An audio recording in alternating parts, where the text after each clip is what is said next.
नाज़रीन, ब्रेक में जाने से पहले हमारे हर दिल अजीज साबिर शाकिर साहब ने फ़रोग नसीम साहब से सवाल किया था क्या 780 का मुकदमा होगा। उसके साथ ही एक मैं इजाफा कर दूं, क्या ये मुकदमा उनके खिलाफ होगा जिन्होंने गोलियां चलाई हैं या जिन्होंने ऑपरेशन का हुक्म किया है, जिन्होंने फोरेंसिक लैब नहीं कराई, जिन्होंने शवाहिद को इकट्ठे नहीं किया। और दूसरा, राना सनाउल्लाह साहब ने फरमाया है, आज उनको तलब किया था JIT मॉडल टाउन में, उन्होंने कहा मैं इसको नहीं मानता, ये मशकूक है। और एक और मुतालबा कर दिया है कि इस पे JIT नहीं जुडिशल कमीशन बनाना चाहिए। Judicial commission JIT मसानिया model town में बना, लेकिन 2 साल उसकी रिपोर्ट साई मॉडल टाउन में बना था बाकर नजफी पे, लेकिन उन्होंने उसको दबाए रखा। जी फरोग साहब, ये 2-3 सवाल हैं, अब मजीद सिर्फ आप गुफ्तगू कीजिए। देखिए, पहली बात तो ये है कि ये ATA का ही केस है, ये सही साबिर हमारा भाई सही कह रहा है। और इसके अंदर तमाम जितने लोग हैं वो भी लोग हैं जिन्होंने एक्चुअली गोलियां चलाई, किसी ने हुक्म दिया, किसी ने इसकी कवर अप करने की कोशिश की, फोरेंसिक सही नहीं की, तो सारे के सारे जो हैं वो एक ही केस में ATA का चालान होगा, एक ही ATA का ही केस बनता है। जो दूसरी बात राना साहब ने ये कही कि जी जुडिशल कमीशन बननी चाहिए, तो पाकिस्तान की तो हिस्टोरिकल पर्सपेक्टिव से हमने ये देखा है कि जुडिशल कमीशन तो ज़्यादातर वहाँ बनाई जाती है जहाँ चीज़ें हश हो जाती हैं। आप देखें ना, शुरू से आखिर तक हमूद रहमान कमीशन रिपोर्ट भी आई, फिर उसके बाद ये और भी जुडिशल कमीशंस बने। जब जुडिशल कमीशन ये मॉडल टाउन का बना, हालांकि उस पर जस्टिस बाकर नजफी ने एक बहुत ही न्यूट्रलिटी के साथ और दिलराना कदम उठाया। उस वक्त पंजाब हुकूमत जो थी आपके सामने थी, लेकिन उसके बावजूद उस पर कोई अमल दरामद नहीं था। लेकिन जब JITs बनी, चाहे वो पनामा की थी या जरदारी साहब वाली है या और कोई JIT बनी, तो उसमें अमल दरामद और काम और कुछ ना कुछ उसका रिजल्ट सामने आया।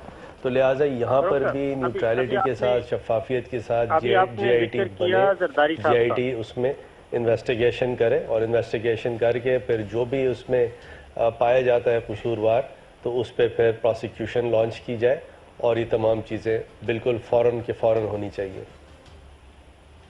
साबिर साहब, आप सवाल पूछ रहे थे फरोग साहब से कुछ। जी फरोग साहब, जरदारी साहब का जिक्र हुआ, तो जरदारी साहब के खिलाफ आज सुप्रीम कोर्ट में पटिशन फाइल हो गई है 184(3) के तहत। तो क्या आप समझते हैं कि पनामा में जैसे मामला हुआ और जिस तरीके से यूसुफ गिलानी साहब को सुप्रीम कोर्ट ने बराह रास्त घर भेजा, तो इन्होंने भी असासे छुपाए जरदारी साहब ने, क्या अगर ये पटिशन एंटरटेन होती है तो उसका नतीजा भी वही निकलेगा जरदारी साहब के लिए? अच्छा, इसमें 2 बातें हैं साबिर। नेचुरली कोई प्रेडिक्ट तो नहीं कर सकता, और जो भी पेंडिंग लिटिगेशन के बारे में सुप्रीम कोर्ट ने अहकाम जारी किए हैं, तो उससे आदमी जो है तजावुज़ करके अपनी एनालिसिस पेश नहीं कर सकता। लेकिन सिर्फ 2-3 चीज़ें आपके सामने मैं रखता हूँ। देखिए, जो नवाज शरीफ साहब का जो केस था, उसमें तो एक पार्ट तो उसका ये था कि उनके जो तकारीर थी उसके अंदर बहुत ही तज़ाद था। यानी एक जो सेट ऑफ जजेस थे, जस्टिस आसिफ सईद खोसा साहब और जस्टिस गुलजार अहमद साहब, उन्होंने तो ये कहा कि क्योंकि इनकी बातों में इतना तज़ाद है तो लिहाजा ये सादिक अमीन नहीं है, इसलिए ये डिस्क्वालीफाइड है। बाकी जो 3 लर्नेड हजरात थे जजेस ने, उन्होंने JIT में ये तमाम मामला भेजा और JIT की फिर रिपोर्ट के बाद उन्होंने JIT की एनालिसिस करने के बाद ये कहा कि जी उससे ये बात एक चीज़ पे तो ज़रूर साबित हो जाती है कि यहाँ बहुत सी चीज़ें छुपाई गई, मिस डिक्लेरेशन है। अब जो JIT के बारे में, JIT में जितने इंकशाफात हैं उसमें एक्चुअल क्या है और क्या नहीं है, वो मैं इस तरह डिस्कस करके प्रीएम्प्ट नहीं करूँगा, सिवाय इसके कि जो पनामा के केस में जो रहनुमा उसूल है वही रहनुमा उसूल अपनाए जाएंगे। और अगर तो जरदारी साहब वाला केस उस पनामा के फ़ैसले के ज़द में आ जाएगा तो उनके लिए प्रॉब्लम है। अगर उनके वकला उसको डिस्टिंग्विश कर देंगे फैक्ट्स पर या लॉ पर, तो फिर वो कम से कम फॉर द टाइम भी शायद फरोग साहब,